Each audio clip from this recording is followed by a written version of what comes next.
Are there any studies on implanting emotions or emotion management into AI? Well, that's another field altogether. But indeed, human beings by nature, long before Aristotle said that humans are social animals, but actually by social he meant political. But if we go back to Darwin, Darwin showed in one of his foundational articles on the theory of evolution that humans are emotional animals. In fact, humans are socio-affective animals. It's in our biological makeup. After all these years of evolution, we are animals for whom emotions and social behaviors are fundamental. When we built the first AI systems, implementing emotions was complicated, so we left it out, resulting in rather cold AI systems. By the way, the first robots that were depicted didn't have emotions. Typically, the robot is cold, it has no emotion, and that's simply because computer scientists at the time didn't know how to do that. We made things that worked before we improved them with emotions. And gradually, the researchers in the field started saying, but that's really a shame because for humans, we need that socio-emotional component.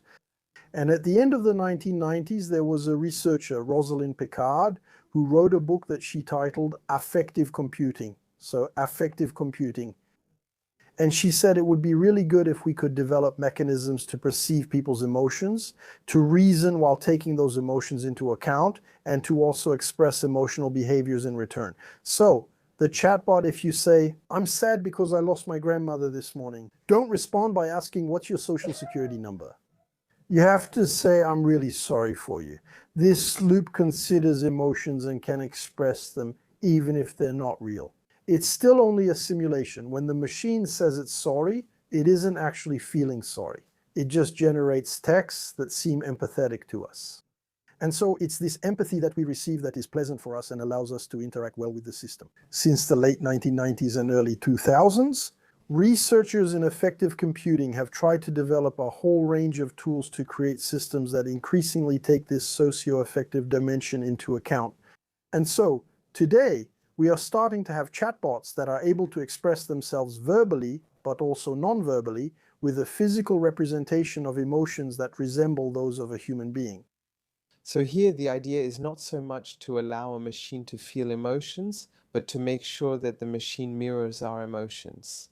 This keeps us perfectly in sync. So the machine doesn't feel emotions. You really have to keep that in mind. The machine isn't afraid, it's not sad, it's not happy. Those are typically human things that are connected to our bodies. Actually, when we're happy, it's not a computational phenomenon like it is for a computer. We analyzed the situation, we thought about it, and then we decided that we were going to be happy.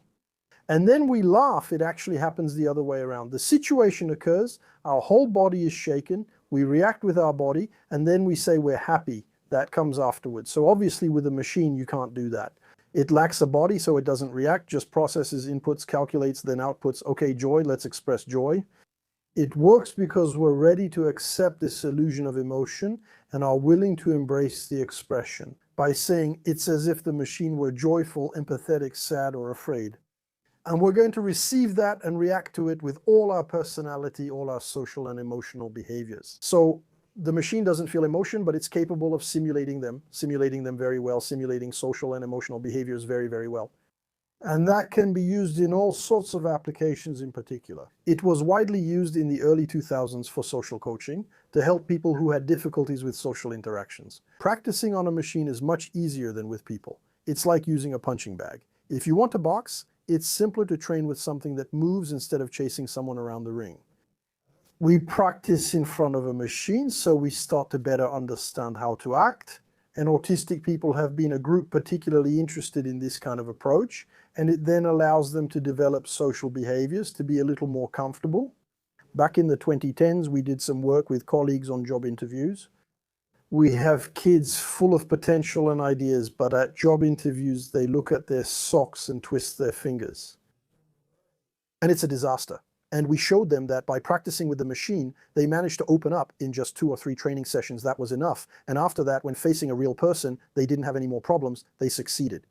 Those were real-world uses of affective artificial intelligence in the 2000s and 2010s. Today, we're seeing more applications, especially chatbots that consider emotions. We're increasingly integrating emotional aspects. I'll return to the example of the grandmother. But when we have an online chatbot, we want it to be a bit empathetic. We don't want just a chatbot that answers stupidly by following a script. On another topic, we also often hear about bias in AI. How can we explain what algorithmic bias is, and how does it sometimes end up in the AIs we use? So let's talk about bias.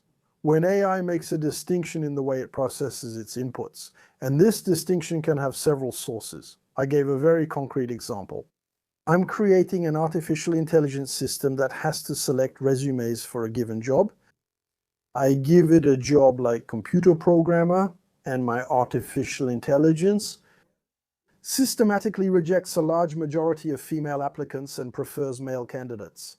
We call that a bias, which I didn't want. I didn't want it to reject women simply for being women. I wanted it to reject people without the right resume, though it might still reject qualified women.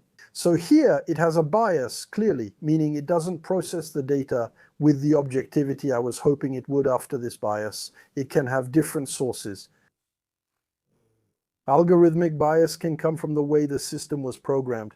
Let's forget for a moment that today most AI systems use machine learning. Let's take systems that are already rule-based.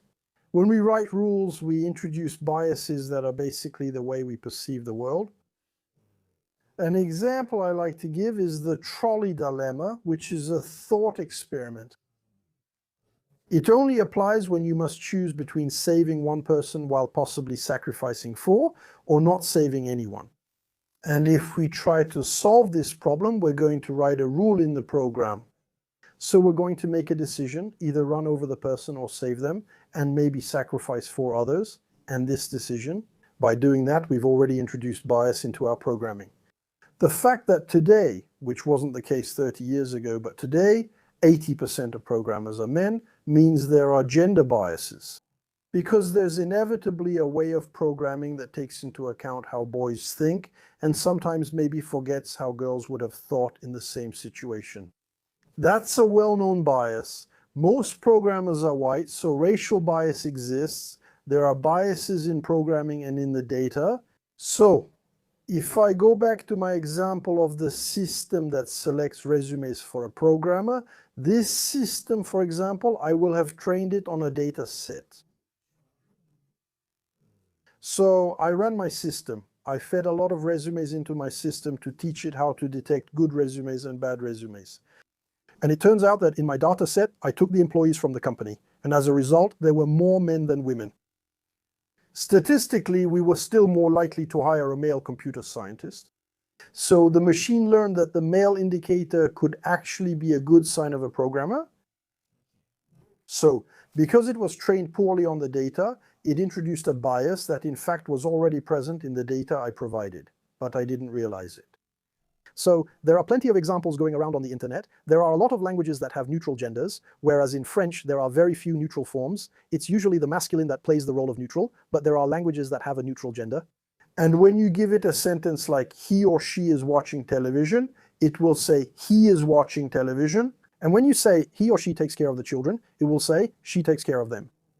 And that's because in the training data, it was often women who took care of the children and men who watched television. You can see that we end up reproducing biases that are actually our own biases. And so these biases, bias can exist in data or programming and later in computer science. We try to remove it using various methods.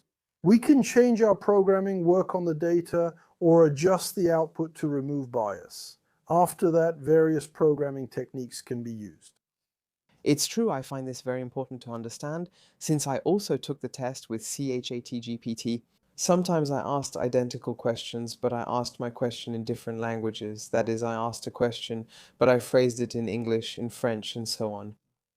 Questions about a lot of different fields, sometimes very scientific, sometimes more economic. And I got different answers depending on the original language in which I asked my question. And so I realized that in fact there is indeed a bias. Maybe it's also related to the training data because I think the text corpora used for training were also loaded with this bias. And so what I was getting at is that it's all the more important to understand the limits of AI because if we take AI as true, as an absolute source of truth, in fact we're just absorbing even more of the biases, which So is it completely true? And in the example you mentioned, if I make the same request in different languages, we can assume that it's very likely the bias comes from the data.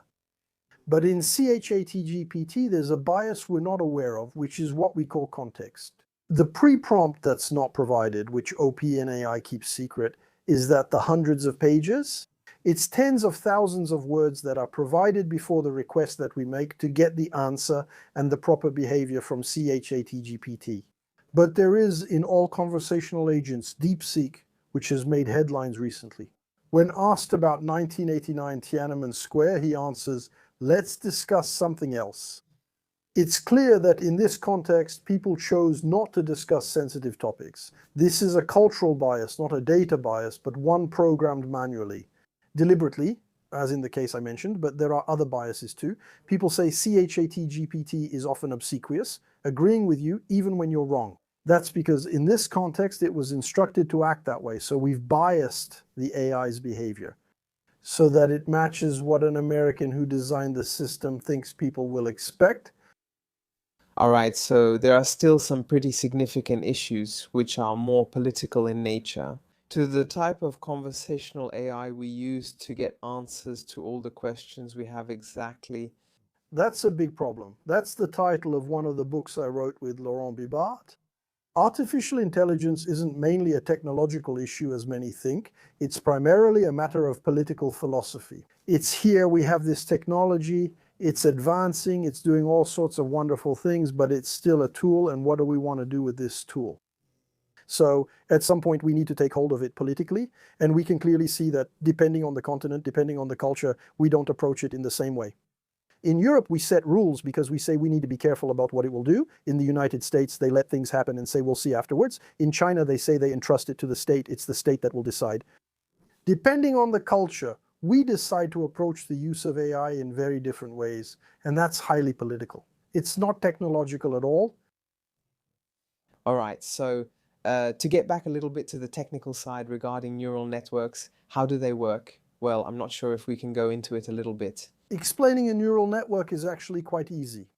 A neural network, you have to imagine a gigantic mixing board with lots of knobs, billions of knobs. We're talking about a lot of knobs. And you have to imagine at the input, we have the signal. So signals in computer science are numbers, but we have a signal coming in. We want the correct answer at the output. For instance, my signal could be image pixels, and I want to know if it's a cat, dog, elephant, or something else. And neural network theory says that if I manage to find the right position for all the knobs, so there are a lot of knobs to adjust. If I set all the knobs correctly, I'll get the right answer 99.9% of the time. And machine learning is an iterative method that moves all the knobs. You display an image, check the result, tweak the knobs, and repeat, doing this thousands or even billions of times. In the end, the knobs are mostly in the right position, so the result is generally correct. That's what a neural network is.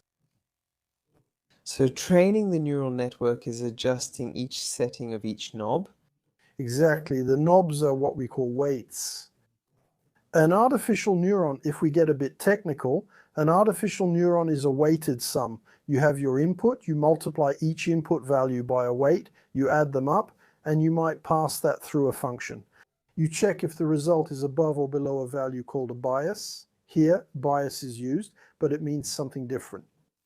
So just like buttons, it's the different weights plus the output value, the bias. If you have 1,000 inputs, you have 1,000 buttons plus the bias, so 1,001 buttons for each neuron. Neurons are arranged in layers, performing additions and multiplications, then passing results to the next layer. Repeating this process ultimately creates billions of buttons. And it turns out that we can prove mathematically that it is possible in theory to approximate any nonlinear function with a neural network of this type. So basically, we can theoretically obtain any result. Well, correct. It's all about finding the right positions, especially since there are billions of buttons and possible values. It's not possible to try everything because it would take way too much time. So we try to adjust. We have algorithms to handle this. It's the machine learning algorithm. And that's exactly why the backpropagation algorithm, which was invented in 1986, led to a Nobel Prize in physics this year. Because precisely it's an algorithm that made it possible to optimize the way we adjusted the knobs. Before, the knobs were complicated to adjust, so it didn't work very well back then. We made great progress in the 80s, and then we made further progress in the 2000s, well, the 90s, 2000s, and 2010, by changing a bit the way the knobs were organized. So the Nobel Prize was this year. It's this year, the Nobel Prize in Physics of this year. Okay, so it's pretty recent.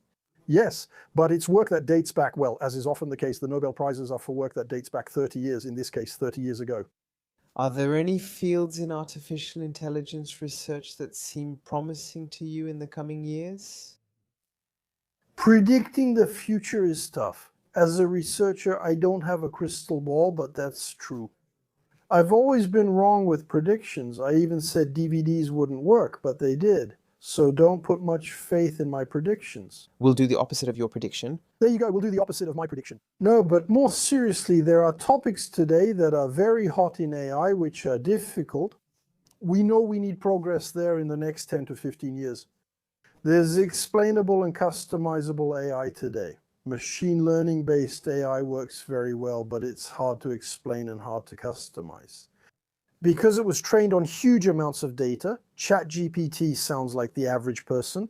Making it speak like me is more complex.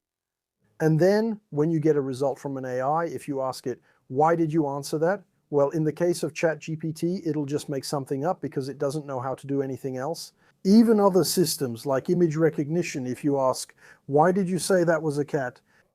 You'll realize it saw a window, and statistically, windows often mean cats. Consider my example of the computer scientist. If they're men, I select computer scientists using the male criterion. Similarly, I use the window criterion to choose my cat images. That's what explainability is, though it's not always the case. So, we need to figure out how to explain what AI does and how to adapt it to each individual. So that's the kind of work researchers are currently working on. We're talking about hybrid AI because we're going to combine learning systems and rule-based systems, since in that case we know how to explain rules very well. So, could we use the explanations of rules with the explainability of rules, along with the computing power of neural networks? If we manage to do both, we can get some really great results. Currently, this is still experimental and limited to labs, not public yet. In 10 or 15 years, an industrial player like OpenAI may emerge and announce a breakthrough.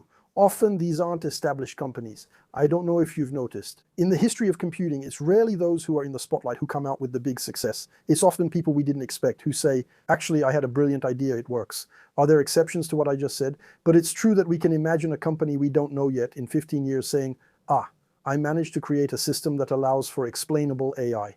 So that's a research challenge today. The second challenge, which is becoming more and more present as AI becomes widespread in our society, is the interaction between humans and AI.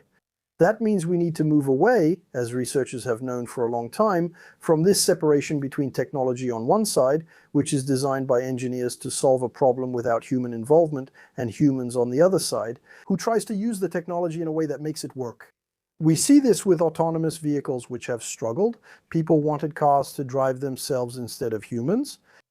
What do we see today? That's not it. Driving assistants for humans are getting more advanced, even letting you release the wheel on highways, but they're still just assistants. They constantly interact with humans. And we know that the future of AI lies in that. It's about creating systems that are able to adapt to what the human is doing. Humans are unpredictable and move quickly, making things complicated. In contrast, the machine needs time to process. These are all major research topics in artificial intelligence. They are not the only ones. And there's also another point I wanted to get your opinion on. It's about France and Europe in terms of AI. Sometimes we get the feeling that we're a little bit behind compared to other countries. Is that true? Is that really the case? Or is it maybe just a matter of appearances? Well, it's a complicated topic. I don't think we're behind in terms of the knowledge we have or in understanding what AI is. French and European AI teams are very well recognized internationally. We can regret that research in France has less funding than in many other countries, both public and private research. Honestly, it's a general problem in France. But overall, we can't say that when it comes to understanding what AI is or developing new algorithms and new tools, we're behind. We're behind other European countries, or Europe lags behind the United States or China. What makes the difference is private investment. That is, the United States has the ability to quickly unlock huge amounts of money. To launch ambitious projects, or sometimes they fail, we remember the successes but not the failures. And the successes in tech have indeed happened in American companies: Google, Amazon, Facebook, the famous GAFA, and now Microsoft. And Europe in this regard has an attitude, again, this isn't about technology, it's really about politics. An attitude that today might seem a bit naive, a bit innocent to us. We said it didn't matter if it was the Americans, since they're our friends and we're on the same side. The Chinese took a different approach. They shut off the American tap, focused on internal development, and reopened it after advancing internally. So they made their own Amazon, their own Facebook, their own Google. They did it at home and then said, now that we have it, we can go on the international stage. In Europe, we chose not to invest money in the industrialization of these AI products. So whether it's a conscious choice or not, I don't know, but in fact it wasn't done. Maybe some companies tried to do it. Spotify, which is the giant of music today, was developed in Europe. Some companies succeed in Europe, like BlaBlaCar from France, showing local successes can work. But it turns out that in the history of the industrialization of AI, it's mostly American companies that have invested in it. In the 80s, when few believed in AI, it seemed to have no consequences. Today, when there are huge amounts of money at stake, we think it's a bit of a shame that it's not ours and that it belongs to the Americans. But they're the ones who invested in the beginning, so it's almost fair. Well, if we look at it economically, it's just the way things go. They invested, and now they're getting their return on investment. I don't think we should just sit back and do nothing, though. I think about Europe, not just France. In Europe, we really have the opportunity to create other forms of AI which today are not accessible at all. In the tools, the culture, and the American approach, which is ultimately based on giants. So it's not necessarily about energy efficiency. They don't care about respecting individual rights. That's not how they operate. In Europe, regulations are central to our identity. We love them. Let's use that to our advantage and make it a strength. We can develop explainable and customizable AI in Europe, AI that interacts with humans. That's the expertise we have. We can't miss the opportunity for industrialization. Lab work alone isn't enough. We need companies to develop it. There are still things to do here, but it's now an economist's issue, not a researcher's. So now we're coming to the end of our interview. There's a question we really like to ask the people we invite. It's about book recommendations, and you brought us two, so I'll let you introduce them to us. The first one, which is called Artificial Intelligence is Not a Question of Technology. We've talked about it a little bit. What is it about? What points does it address? So it's a book that was written 2 years ago with my colleague Laurent Bibard, who is a philosopher and professor of philosophy and management at École Supérieure des Sciences Économiques et Commerciales, the business school near Paris in Cergy. We wrote this book together because our views aligned, he as a philosopher and I as a computer scientist, on the fact that artificial intelligence actually raises questions that go far beyond technology. So society needs to take hold of these questions. As a researcher, I believe it's important that researchers aren't the ones providing answers to these questions. As technologists, we offer solutions, but it's up to individuals, civil society, and policymakers afterward. In our democracies, we are fortunate to make well-informed collective decisions. They take up these issues and say, with what science has given us, this is what we want to do. And this book was kind of a warning to say, be careful, let's not leave AI solely in the hands of scientists. Consider this topic and ask yourself, what do we want from AI? And so the book explains a little bit why AI is not just a technological issue.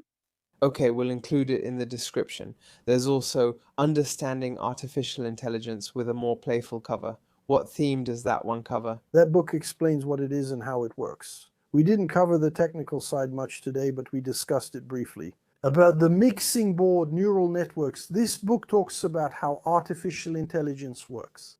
And so there are illustrations made by one of my former students, who is both an illustrator and a computer scientist, and the mixing board is really there.